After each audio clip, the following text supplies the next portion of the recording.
The cold steel of the handcuffs biting into my wrists was nothing compared to the absolute ice in my sister's eyes. As the SWAT team pinned me against the rough, sun-bleached logs of my own mountain cabin, Laya stood by her sleek black limousine, her designer mascara perfectly dry and her voice a theatrical blade. "You monster!" she shrieked, the sound echoing off the granite peaks of the Rockies. "Tell them where you hit her. She kidnapped my baby. Someone save my daughter from this psychopath." I didn't scream. I didn't resist. I just stared at her through the red laser sights of 3 assault rifles, watching the golden child of the Thompson family perform the greatest role of her life. Behind her, my father's face was a mask of cold, unyielding disgust, and my mother was already typing a social media post about the tragedy of their eldest daughter's mental breakdown. I was being dragged into the back of a police cruiser for a crime that carried a life sentence, framed by the woman I had spent 20 years protecting. But as the door slammed shut, I wasn't afraid. I was calculating.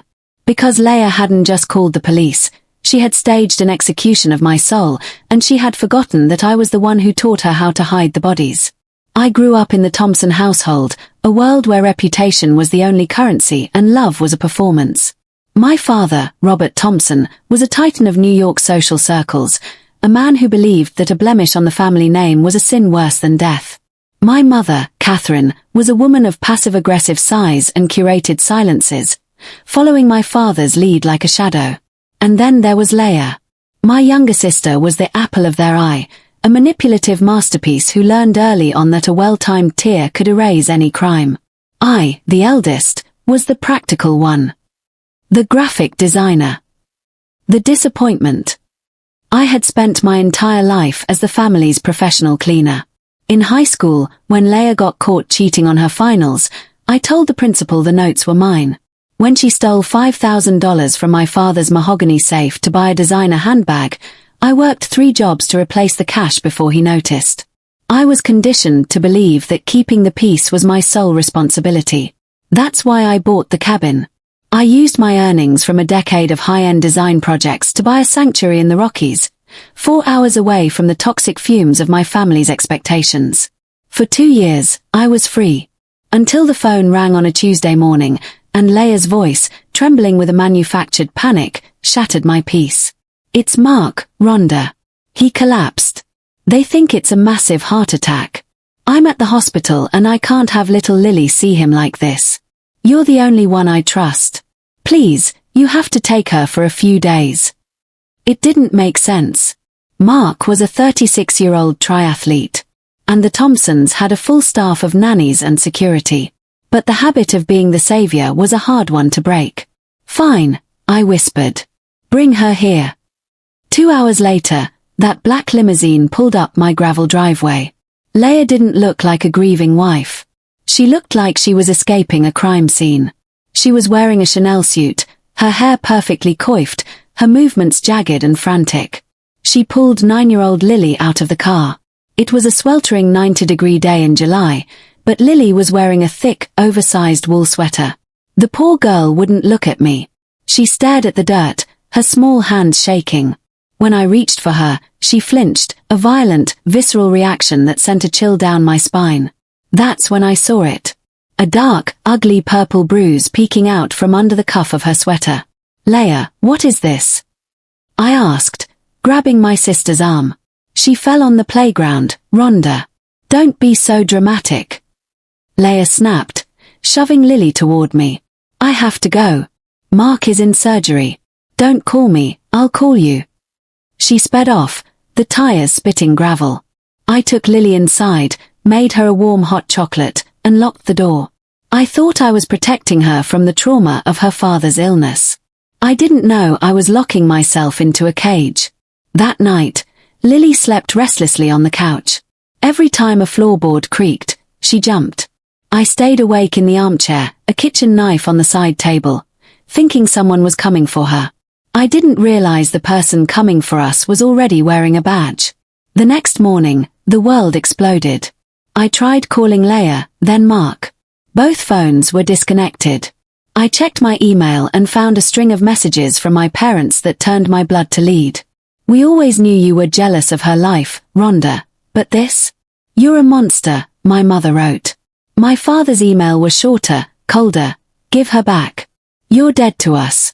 The authorities are on their way. Before I could even process the words, the sound of sirens flooded the valley. I looked out the window to see 6 cruisers and a SWAT van. Police. Search warrant. Hands in the air. The next 10 minutes were a blur of splintering wood and shouted commands. I was tackled to the floor, my face pressed into the pine boards I had polished myself.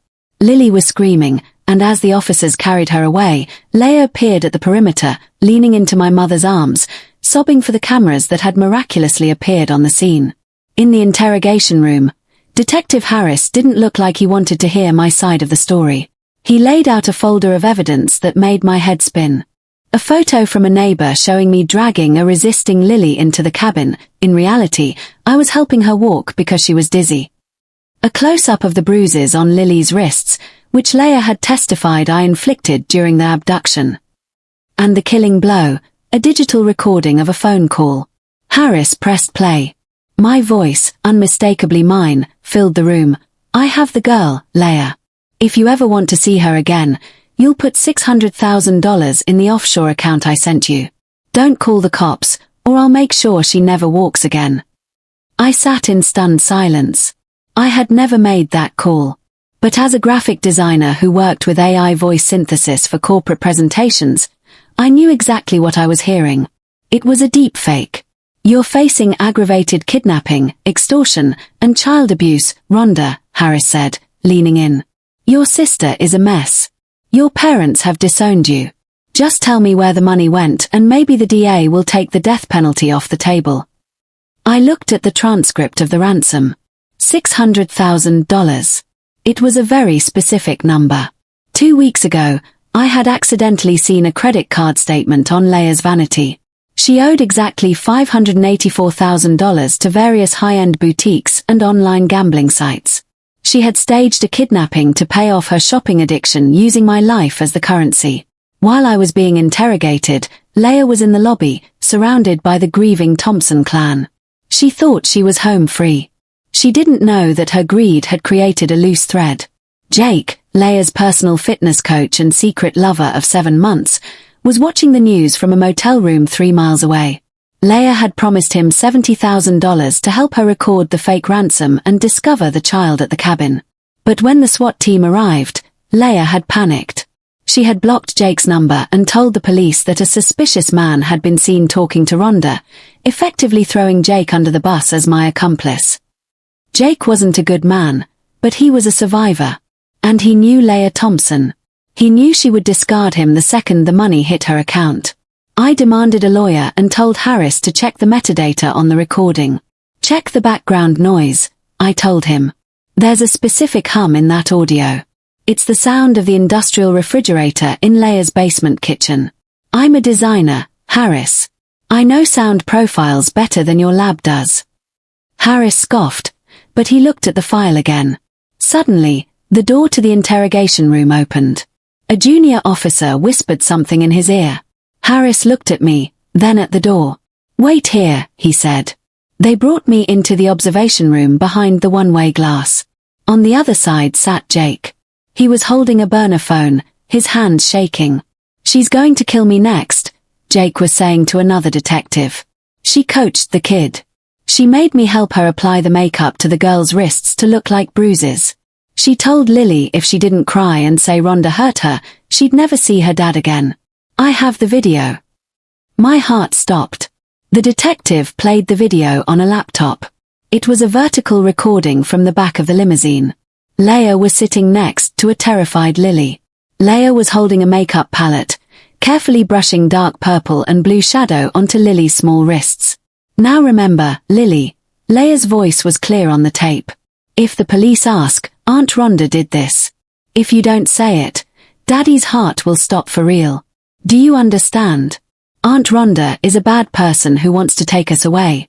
Cry for the cameras, or you'll be the reason Daddy dies. The police decided to let the drama play out for a full confession. They brought the entire Thompson family into a large briefing room, telling them they were there to finalize the charges against me. Laya sat in the center, a handkerchief pressed to her eyes. My father stood behind her, his hand on her shoulder, looking like a king defending his princess. Mark, who had finally been reached and had not had a heart attack, he had been at a silent retreat in Sedona with no cell service, looked utterly confused and broken. "We have the final evidence," Detective Harris announced, walking into the room. He looked at Laya. "Mrs. Thompson, you're sure your sister did this? You're sure she demanded the $600,000? "Absolutely," Laya sobbed. "She's always been jealous of my marriage. She wanted to destroy us." "That's funny," Harris said, clicking a button on the wall monitor. "Because we found someone who says otherwise." The video of Laya bruising Lily's wrists began to play. The silence in that room was absolute. It was the sound of a family's reality shattering. Mark stood up, his chair flying backward. He looked at the screen, then at his wife. He looked at Lily, who was sitting in the corner with a child advocate. "Laya." Mark's voice was a low, dangerous growl. Laya scrambled to her feet, her face twisting into a mask of pure, ugly desperation. "It's a deep fake. Rhonda made it. She's a designer, she can make anything. Mark, don't believe them." "It's not a deep fake, Laya," Harris said, stepping forward with handcuffs. "The metadata, the timestamps, and your boyfriend's testimony all match. You're under arrest for filing a false police report, aggravated child abuse, and attempted extortion." As the cuffs clicked onto Laya's wrists, the same cuffs that had been on mine an hour earlier, my parents didn't move. They didn't jump to her defense. For the first time in their lives, the golden child was a liability they couldn't curate. My father turned his back on her. My mother began to cry, but this time, it was for herself. Laya was dragged out screaming, her designer suit rumpled, her mask finally, irrevocably gone. The aftermath was a whirlwind of legal fire. Laya was convicted on all counts. The combination of child abuse and the sheer scale of the extortion attempt led to an 18-year sentence. Mark filed for divorce within 48 hours of her arrest. But the real trial was with my parents. A month after the sentencing, they showed up at my cabin.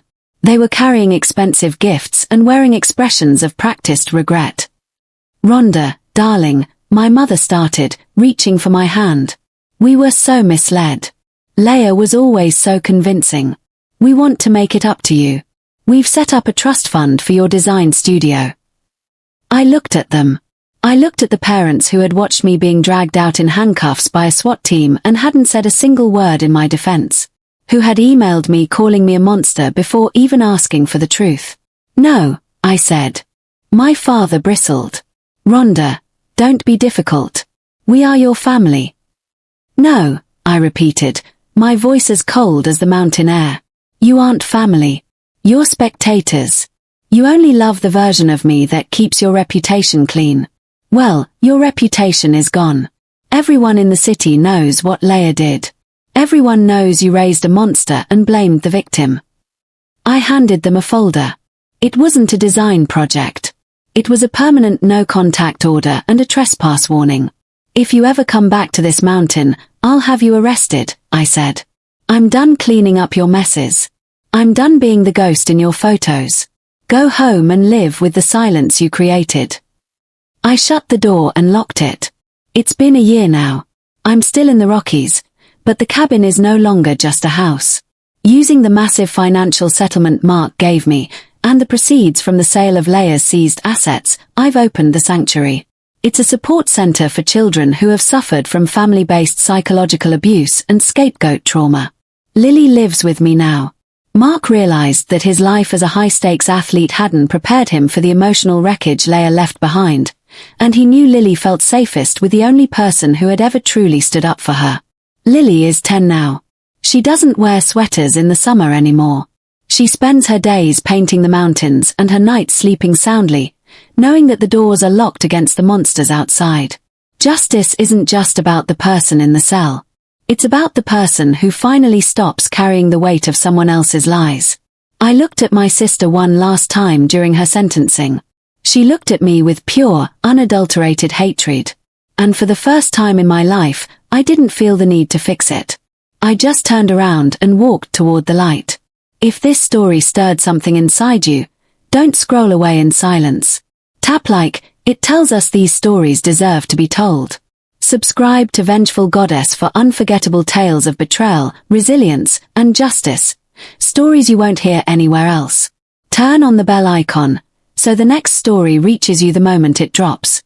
Your support keeps these voices alive. Because sometimes, revenge isn't loud, being heard is.